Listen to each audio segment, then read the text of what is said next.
भूर्भुवः स्वः तत्सवितुर्वरेण्यं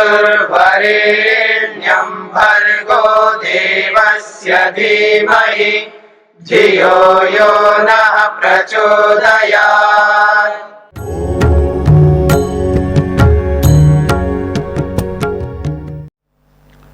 प्राणस्य अभौतिकत्वे जीवात्मधर्मत्वे सति भवति जीवात्मना सह एव तस्यापि शरीरे प्रवेशः। एक प्रश्न उपस्थित किया जा रहा है, प्राण के अभौतिक होने में, यह प्राण के अभौतिक होने पर जीवात्मा धर्मत्वे सति, और जीवात्मा का धर्म है प्राण, यानी जीवात्मा के साथ साथ रहता है, तो जीवात्मना सह एव तस्यापि शरीरे प्रवेशः, जीवात्मा के साथ साथ प्राण का भी प्रवेश होता है शरीर में। प्राणो ही भोक्तु जीवात्मनो अधिष्ठानम आश्रयो वा।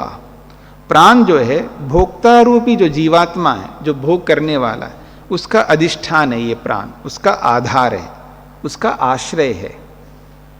प्राण के आश्रय से जीवात्मा शरीर में रहता है।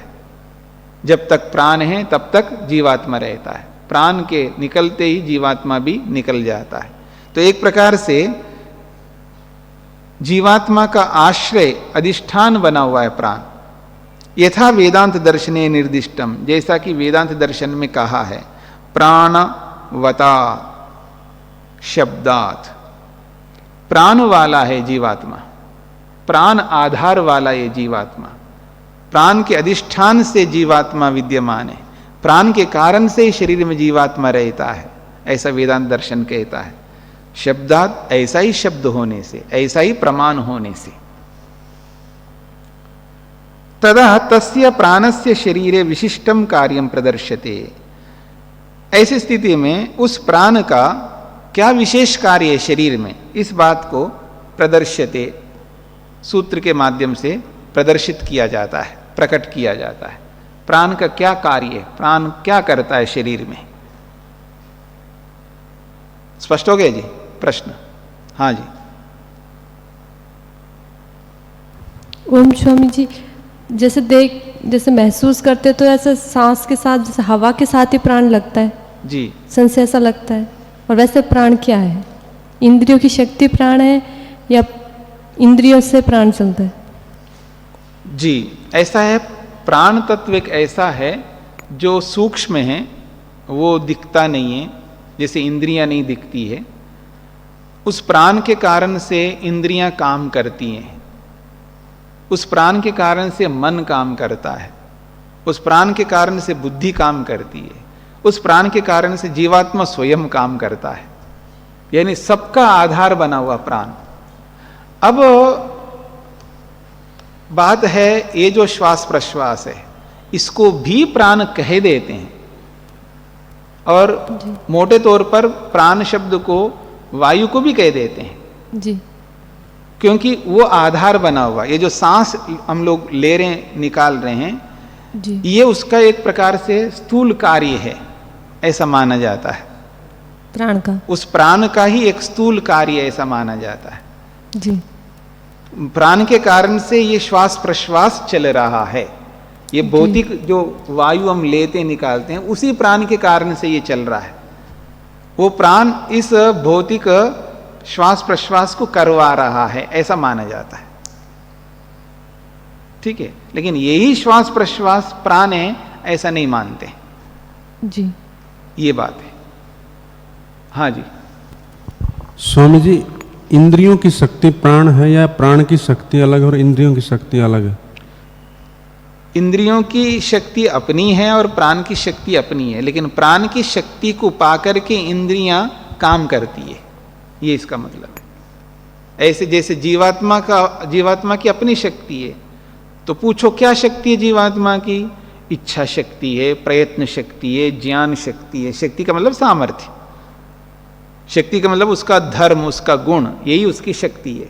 तो जीवात्मा की जो अपनी शक्ति है वो क्या है? तो इच्छा शक्ति है, प्रयत्न शक्ति है, ज्ञान शक्ति है।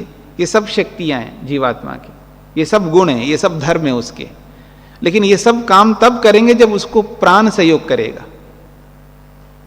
मतलब मेरे को अनुभूति तब होने लगेगी जब प्राण सहयोग करेगा। मैं इच्छा तब करूंगा जब आत्मा को प्राण सहयोग करेगा।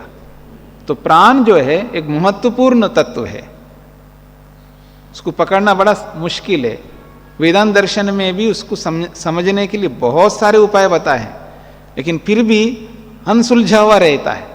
ये प्राण एक ऐसा तत्व है, एकदम सुलझ करके एकदम निखर करके सामने देखो जी ये है प्राण, ऐसा नहीं बता सकते, ठीक है ना। बस अनुभूति कर सकते हैं, शब्द प्रमाण के माध्यम से, अनुमान प्रमाण के माध्यम से हम प्राण को महसूस कर सकते हैं, लेकिन वो प्रत्यक्ष यूं नहीं दिखा सकते जैसे कोई इसको प्राण कहते, जैसे आत्मा को नहीं दिखा सकते। आत्मा का भी हम अनुभव करते हैं, महसूस करते हैं, ठीक है ना, उसको दिखा नहीं सकते, ले जी ये आत्मा है। इंद्रियों को भी नहीं दिखा सकते आप, मन को भी नहीं दिखा सकते। ये सब सूक्ष्म, इतने सूक्ष्म दिखते ही नहीं है, उनमें रूप ही नहीं है, या यूं कहूं उसमें रूप अभिव्यक्त नहीं है, इसलिए वो दिखते नहीं। तो बहुत समस्या रहती लोग कई बार। दूसरी बात क्या है, आत्मा को भी प्राण कह देते हैं, शास्त्रों में भी आता है, वेद में भी आता है, वेदांत दर्शन में भी आता है, आत्मा को भी प्राण कहते हैं, परमात्मा को भी प्राण कहते हैं, और प्रकृति को तो कहते ही कहते हैं। तो वो समझना पड़ता है वो प्राण शब्द से कहां क्या अर्थ लिया जा रहा है। कहीं प्राण शब्द से परमात्मा का अर्थ लेते हैं, क्योंकि वेदांत दर्शन में ईश्वर का एक नाम प्राण भी है, ईश्वर का एक नाम आपह भी है, ईश्वर का एक नाम आनंद भी है, ऐसे बहुत सारे नाम है ईश्वर के, ऐसे प्राण भी नाम है। तो प्राण शब्द से परमात्मा लिया जाए, प्राण शब्द से जीवात्मा लिया जाए, या प्राण शब्द से जो शरीर में प्राण रहते हैं उसको लिया जाए, या प्राण शब्द से वायु को लिया जाए, क्या लिया जाए, तो वो प्रसंग के अनुसार जो जो जैसा प्रसंग दिखता है उस प्रसंग के अनुसार वैसा वैसा अर्थ लिया जाता है। पर यहां ये हमें समझना है कि प्राण शब्द का अर्थ वो लो जो जिसके कारण से इंद्रियां काम कर रही हैं, जिसके कारण से मन काम कर रहा है, जिसके कारण से बुद्धि काम कर रही है, जिसके कारण से शरीर काम कर रहा है, जिसके कारण से आत्मा स्वयं काम कर रहा है। यहां पर वो दिखने वाली वस्तु नहीं है, विजिबिलिटी नहीं है उसमें, मतलब उसमें कोई रंग रूप आकार ऐसा नहीं है, कोई आकृति नहीं है उस प्राण का, बहुत सूक्ष्म तत्व है। ऐसे समझ करके चलना पड़ेगा। तो कहते हैं प्राण भौतिक तत्व नहीं है, और जीवात्मा का धर्म एक प्रकार से, यानी जीवात्मा के साथ रहता है। जब जीवात्मा शरीर में प्रवेश करता है तब वो भी प्रवेश करता है, जब जीवात्मा शरीर से निकलता है तो वो भी जीवात्मा के साथ साथ निकलता है। और इस जीवात्मा का आधार भी है, प्राण अधिष्ठान है, उसका आश्रय है। और ऐसा ही वेदांत दर्शन में भी कह दिया है।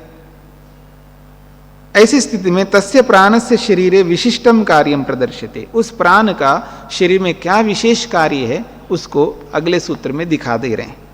भोक्तु अधिष्ठानात् भोगायतनम भोगायतन निर्माणम अन्यथा पूति भाव प्रसक्ति। तो भोक्तु अधिष्ठानात्, भोक्तु जीवात्मा का वो अधिष्ठान आधार है प्राण, और भोगायतन, भोग का आयतन है, आयतन कहते हैं आधार को। प्राण जो है भोग का आधार है।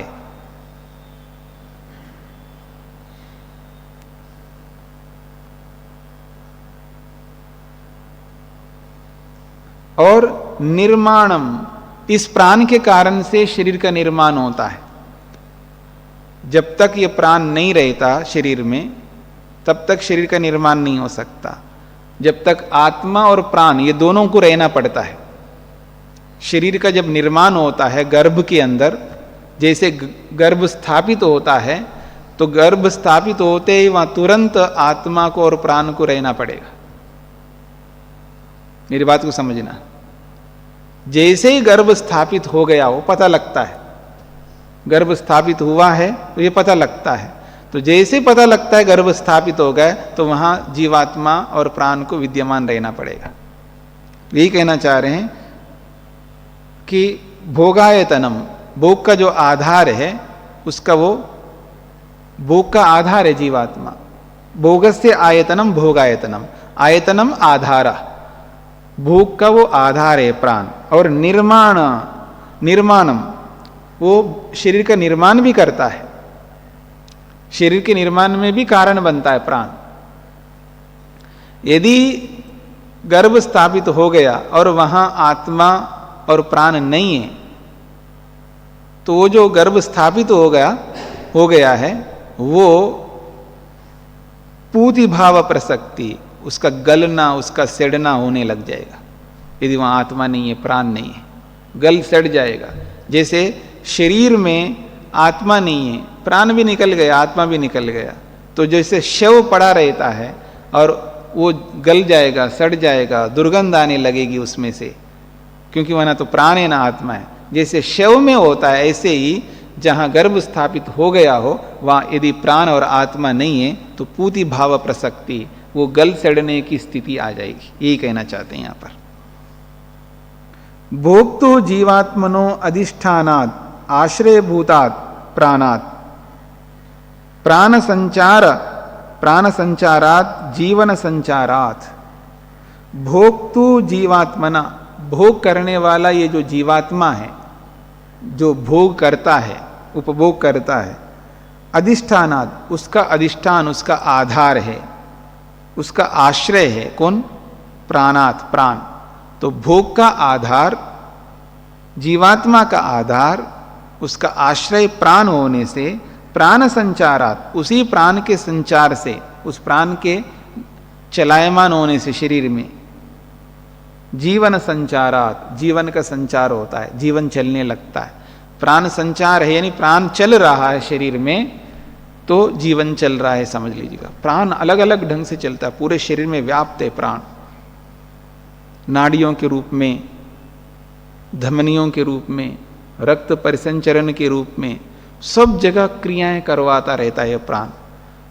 रक्त को भी क्रियान्वित रखता है प्राण, धमनियों को भी क्रियान्वित रखता है प्राण, धड़कन को भी क्रियान्वित रखता है प्राण, श्वास प्रश्वास को भी क्रियान्वित रखता है प्राण। मतलब जो प्राण, अपान, व्यान, उदान, समान, कृकल, देवदत्त, धनंजय, ये सब है 10 प्राण। इन सब प्राणों को निरंतर चलायमान रखता है ये प्राण। ये कहना चाह रहे हैं भोक्तु जीवात्मा का अधिष्ठान है वो, अर्थात आश्रय है वो। कौन? प्राण।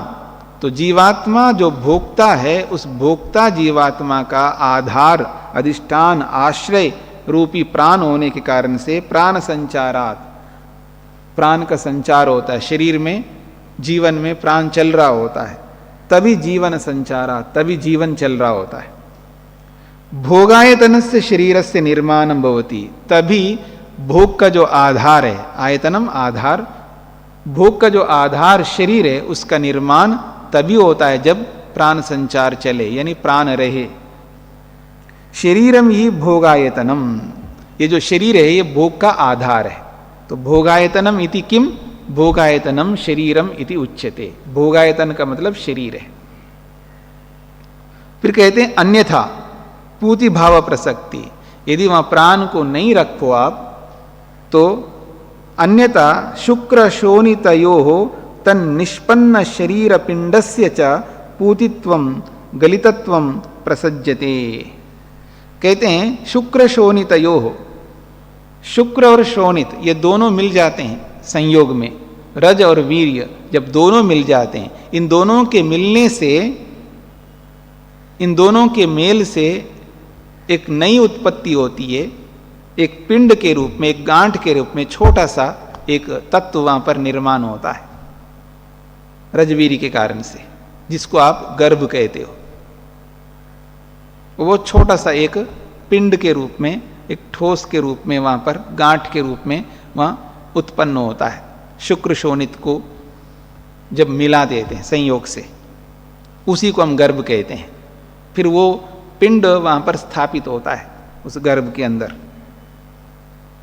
वो पूतित्वम, अगर वहां प्राण नहीं रहेगा, आत्मा नहीं रहेगा, तो पूतित्वम, उसमें पूति भाव आ जाता है, अर्थात गलितत्वम, वो गलने लग जाएगा।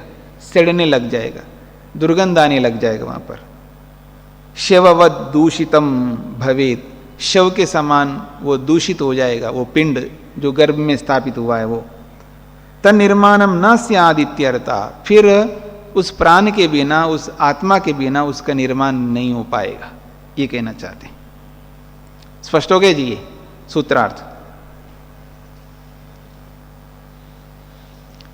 भोक्ता जीवात्मा का प्राण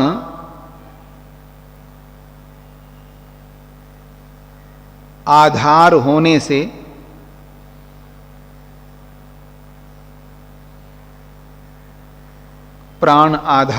से भोगों का आधार बनता है, भोगों का आधार बनता है।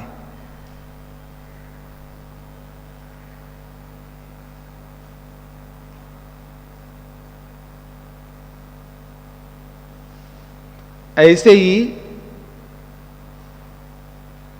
शरीर का निर्माण प्राण के कारण से होता है।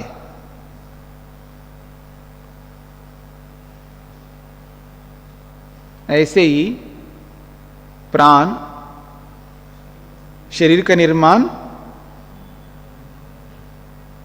करता है, ऐसा कह सकते हैं। क्या लिखा आपने? एक व्यक्ति बोलेंगे, बोलिए। हाँ, शरीर का निर्माण प्राण के कारण होता है। अन्यथा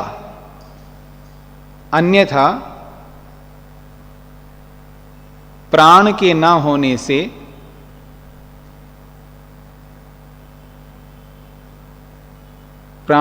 होने से गर्भ का गलना सड़ना या गलने सड़ने का प्रसंग आएगा। गर्भ का गलने सड़ने का प्रसंग आएगा। प्राण के ना होने से गर्भ का गलने सड़ने का प्रसंग आएगा।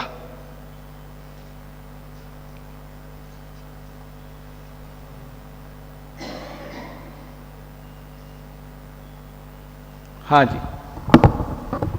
जब जीवात्मा के पास शरीर नहीं होता स्वामी जी, तो प्राण नहीं होता होगा? नहीं, प्राण जीवात्मा के साथ साथ रहता है। तो फिर प्राण को पैदा किसने किया? इंद्रियों को जिसने पैदा किया उसी ने प्राण को भी पैदा किया। अहंकार ने किया? हाँ जी, इंद्रियों को तो अहंकार ने किया। मतलब आपने कहा पैदा किसने किया है, तो पैदा करने वाले कई कारण होते हैं ना। एक उपादान कारण भी होता है, एक निमित्त कारण भी होता है। तो आपका प्रश्न उपादान कारण के रूप में है या निमित्त कारण के रूप में? दोनों ही। हाँ, तो दोनों हैं। तो प्राण जो है, प्राण को उत्पन्न करने वाला परमात्मा है और प्राण को उत्पन्न करने वाले सत्वरस्तम है। सत्वरस्तम से ही प्राण उत्पन्न होता है। उपादान कारण के रूप में सत्वरस्तम है और निमित्त के रूप में परमेश्वर है। तो प्रारंभ में जो सूत्र बताया उसमें तो कहीं प्राण आया नहीं था, अहंकार तन्मात्राएं वो आई थी। जी जी। तो वहां तो प्राण कहीं था ही नहीं। हाँ, तो उसमें ये होता है कि कुछ तत्व ऐसे होते हैं बीच वाले होते हैं, कुछ तत्व ऐसे होते हैं जो बीच वाले होते हैं। तो यहाँ प्राण जो उत्पन्न हुआ है वो अहंकार के माध्यम से उत्पन्न हुआ, ऐसा मान सकते हैं। ठीक है।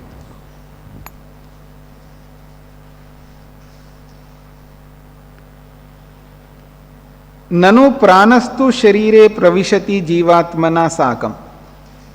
एक प्रश्न प्रस्तुत करता है पूर्व पक्षी की ओर से। ननु प्राणः शरीरे प्रविशति जीवात्मना साकम। प्राण जो प्रवेश करता है वो जीवात्मा के साथ साथ करता है। पुनः प्राण कथम तस्य अधिष्ठानम कल्प्यते।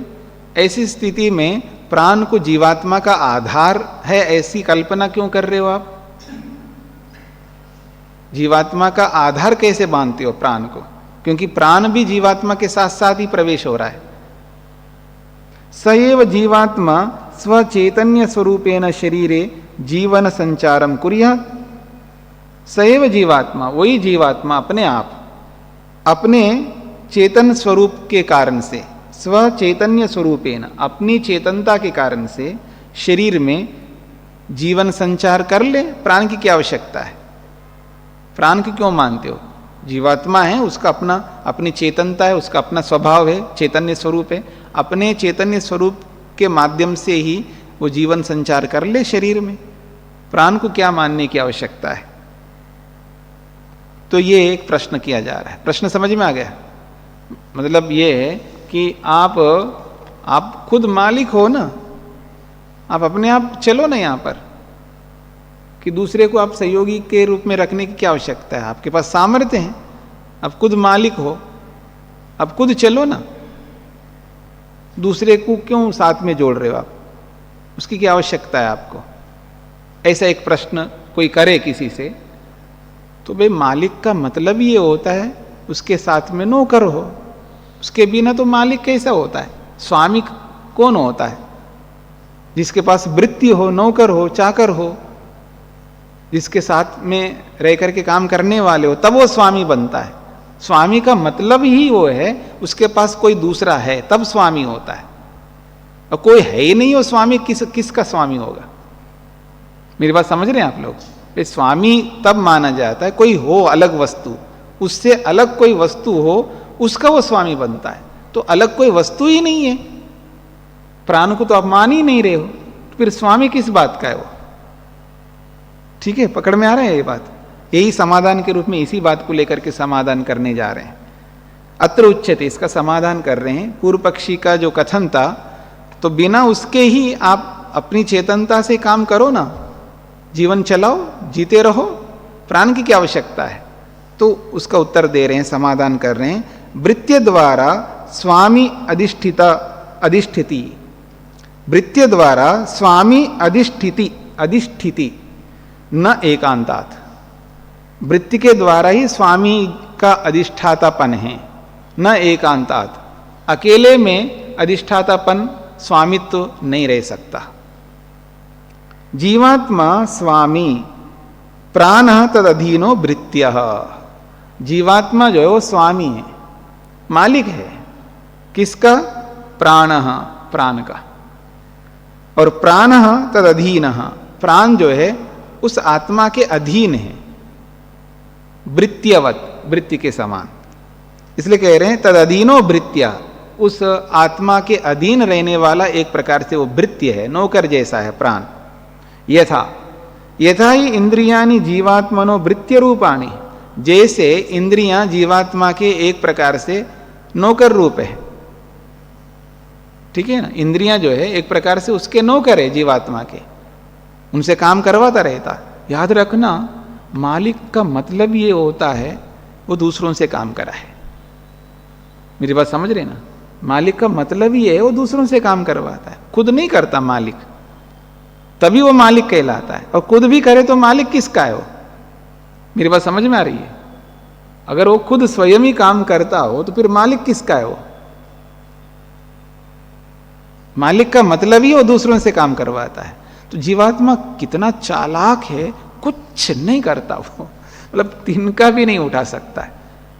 ठीक है, यहां पानी रखा ग्लास, ठीक है ना? हाँ जी, पानी पकड़ाना, भाई खुद ले सकते हो? नहीं, नौकर है भी, इसलिए नौकर किस बात का नौकर है फिर? अगर मैं ही उठाने लगूं तो फिर वो किस लिए? कुछ समझ में आ रहा है ना जी? डाइनिंग टेबल पर बैठे और डाइनिंग टेबल पर ही पानी है, ग्लास भी रखा है, सब कुछ है, और मालिक भी वहां बैठा हुआ है। वो क्या करता? खुद लेता है क्या? बुलाता, हाँ जी पानी देना, होता नहीं होता है? आप देखते नहीं प्रत्यक्ष। और कई बार हम लोग सोचते हैं अभी बगल में बैठ पानी है और खुद ले लेना, क्या फर्क पड़ता है उसको? वो दूर कोई काम कर रहा है, वो उसको बुलाता है, हाँ जी इधर आना, आता है, हाँ साहब बोलिए, पानी देना, वो दे वो देता है, वो एक अलग बात है। थोड़ा सा अति में नहीं जाते हैं, जो जैसे चलता है प्रसंग उसी में देखिएगा। अच्छा, वो बोलता नहीं क्या साहब यहीं तो रखा है, ले लो ना आप खुद, ऐसा नहीं बोलता, वो देता है, वो इसी के लिए है। ठीक इसी प्रकार से जीवात्मा खुद कुछ नहीं करता है। देखना है, आंख को बोलता देख, तो आंख दिखाता है। सुनना है तो खुद नहीं सुनता, कान को बोलता सुन, तो उससे सुनता है। हाँ, खुद नहीं बोलता, वाणी को बोलता तू बोल, ठीक है ना। मतलब हर काम इंद्रियों से कराता है जीवात्मा। कितना बढ़िया है, लाट साहब है, देखो राजा है, वैसे परेशान हो रहे आप। इतनी अच्छी सुविधा दे रखी है भगवान ने आपको, हाँ, इतने नौकर चाकर दे रखा है आपको, आराम से उनसे काम करवा लो। उनसे काम करवाने में भी दिक्कत आ रही है आपको। भाई निठल्ला बनो, लेकिन इतना निठल्ला मत बनो कि उनसे भी काम ना कराओ। उनसे बढ़िया काम कराओ ना, इंद्रियों से, हाँ, याद कराने का काम कराओ। अब याद करवाते नहीं है। हमने आपको दिया मन, इतना बढ़िया मन ने दिया, उससे याद करवाओ, उसको याद ही नहीं करवा रहे, आप याद ही नहीं करते। कैसे लोग हैं आप? हाँ, काम नहीं ले रहे मन का। मतलब मन के अंदर इतनी शक्ति, इतना सामर्थ्य है। मैं एक दूसरी बात कहता हूं, आपको एक पेन ड्राइव खरीद करके दे दूं आपको, एक पेन ड्राइव 64 GB का।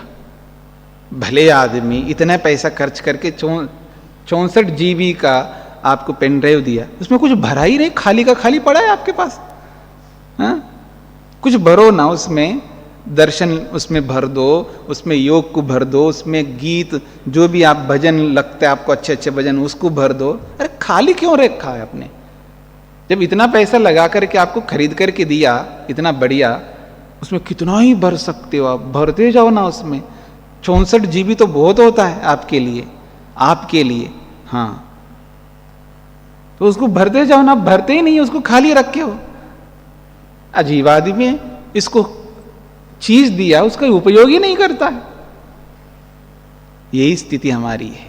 भगवान ने इतना बढ़िया मन दिया है, उसको कहा कि इसे याद कर लेना आप, ये बहुत याद करके रखता है आपको। अब याद ही नहीं करते हो। देखिएगा, सोच करके देखिएगा, एक ऐसा निर्णय करने वाली बुद्धि दे दी आपके पास में, बढ़िया निर्णय कर सकते। अब बुद्धि से निर्णय ही नहीं करते हो, लटके रहते हो बीच में। हाँ हाँ जी, लटके रहो। इतना बढ़िया यंत्र दिया आपको, निर्णय करो ना, इधर का रहो या उधर का रहो, निर्णय करो तुरंत। आपकी भी बारी आएगी। ठीक है ना, निर्णय करो, इधर करो या उधर करो। इतना बढ़िया यंत्र दिया है बुद्धि, निर्णय करने के लिए दिया है, निर्णय नहीं करते हो आप। हाँ, तो देखिए भगवान ने कैसे कैसे यंत्र बना करके दिया है, उनसे इस्तेमाल करो, उनका काम लो। हम काम ही नहीं ले रहे।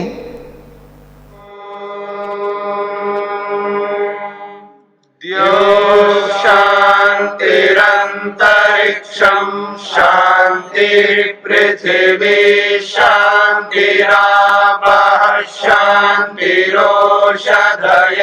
शान्तिः वनस्पतयः शान्तिर्विश्वे देवाः शान्तिर्ब्रह्म शान्ति सर्वं शान्ति शान्तिरेव शान्ति क्षमा शान्तिरेधि। ॐ शान्ति शान्ति शान्तिः।